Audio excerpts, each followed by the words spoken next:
Hey, how's everybody doing today? We're talking about brushes today. I've been doing a lot of videos here lately about prep.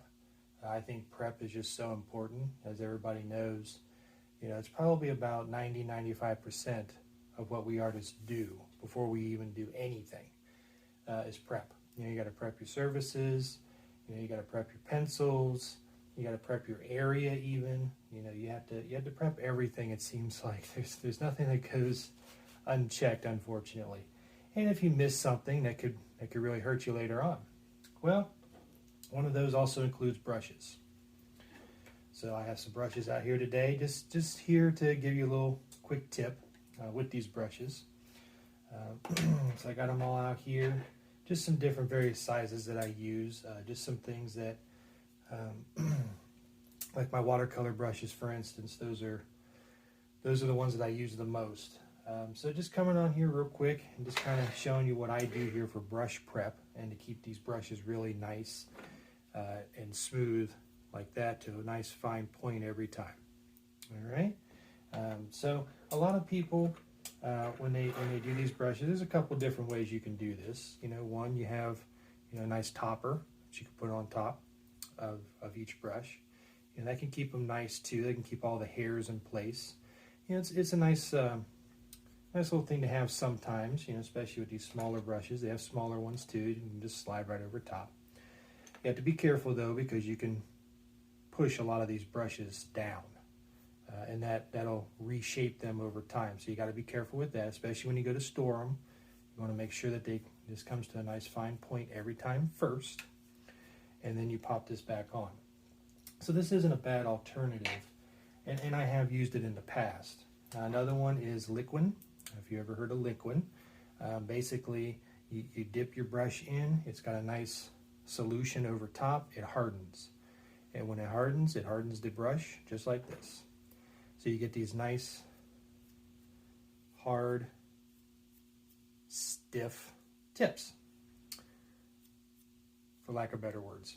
So these aren't too bad. The one things you have to watch with Liquin or anything else that you might use, Liquin's probably the best with this situation, is use too much, or if you let it sit too long, if you don't wipe them off over time, anything along those lines, they can get really, really unmanageable, especially when you start getting a bad brush. They get really just super unmanageable. And you could probably, if I get close enough, you could probably start to hear the crackling, because you have to loosen these up after a while. It can be a hindrance. It can really, you may spend more time trying to get these ready after getting them ready. So for me, it's kind of an extra step. I have used these before, especially on my oil brushes. They're a little bit thicker, so that they tend to hold that a little bit better. Something like a thick brush like this would take that a little better. A lot of these smaller ones, the fine hair ones, it's just too much a lot of times. So it can be a hassle.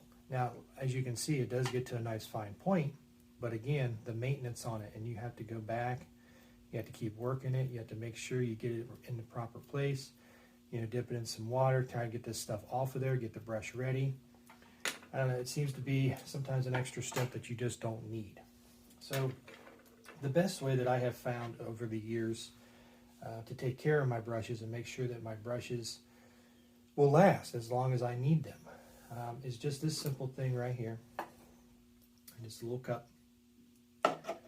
And what you do is you just have this little wire here, and once you're using the brush, once you're done using the brush, you just kind of set it in place. So you dip it in your water, you just use you just kind of set it in place, especially on a brand new brush, let the bristles fall right in place, and then you hang it upside down. All right. When you hang it upside down, the bristles will stay in place forever. They'll stay right as is forever, and you never have to worry about it. You can do that. So you dip in just a little bit of water, get the bristles right where you want them. Sometimes you do have to shape them a little bit, maybe dry a little bit of the excess off, and then you pop it in place in here, just like so, just like that. You can do that with any brush, any size brush, anything like this. What this will also do, this will avoid any fraying, this will avoid any bending of the ends. This is probably a good example here. You can see where the end is starting to fray. The bristles start to bunch up at the end and they start to fray out on you. You don't want that, because you're not going to get a nice tight line with the type of brush that you're wanting to use or the line that you're looking for. All of a sudden that's going to be ruined. So if you just get it in your water, do it like that a little bit, and hang it with your other brushes, now you're good to go. And these brushes will stay that way. You'll actually have these tips for a longer period of time. You won't have to mess with any excess liquid on top. You won't have to mess with any of these caps trying to get them back on. Because a lot of times with these caps too, if these bristles get stuck like that, you have to cut them.